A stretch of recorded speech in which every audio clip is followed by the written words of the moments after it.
Guys hi guys అందరు ఎలా ఉన్నారు? సూపర్ ఉన్నారు కదా. నేనేమో సూపర్ ఉన్నా అండి. ముందుగా ఒక లైక్ అండ్ సబ్స్క్రైబ్ చేసుకోండి గాయ్స్. మరిన్ని వీడియో అప్డేట్స్ కోసం మన ఛానల్ మీద ఒక కన్నేసి ఉంచండి.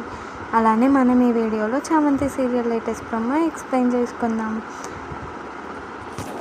నిషా కడుపుకి ఎవరు కారణమో తెలుసుకోండి అంటూ ప్రేమ్ వాళ్ళ నాన్నతో అంటూ ఉంటాడనమాట. అంటే నువ్వు కాదా నా కడుపుకి కారణం అంటూ నిషా ప్రేమ్ని అడుగుతుంటే నేను కాదు, ముందు టెస్ట్ చేసుకొని వచ్చి నిరూపించుకోండి అని అంటే ఆ టెస్ట్ చేయించుకుంటారనమాట. ఆ టెస్ట్ రిపోర్ట్స్ వచ్చాయని కాల్ వస్తే వెళ్తూ ఉంటారు. ప్రేమ్ ఏమో వాళ్ళ నాన్నకి టెస్ట్ రిపోర్ట్స్ వచ్చాయంట నాన్న, నేను వెళ్ళి తీసుకొని వస్తా అంటే అంతలోపలే మినిస్టర్ అలాగనే నిషా ఎంట్రీ ఇస్తారు. నువ్వు ఎక్కడికి వెళ్ళాల్సిన అవసరం లేదు, ఆ రిపోర్ట్స్ నేను తీసుకొని వచ్చానంటే ఆ రిపోర్ట్స్లో ఎవరో ఆ కొడుక్కి తండ్రో అని తెలిసిందా అని అడుగుతూ ఉంటాడు ప్రేమ్. అవునవును తెలిసింది అంటూ మినిస్టర్ వచ్చేసి నువ్వు రిపోర్ట్స్ చూడు ముందు అంటే ఆ రిపోర్ట్స్లో ప్రేమే తండ్రి అని వచ్చి ఉంటుంది. Guys bye by.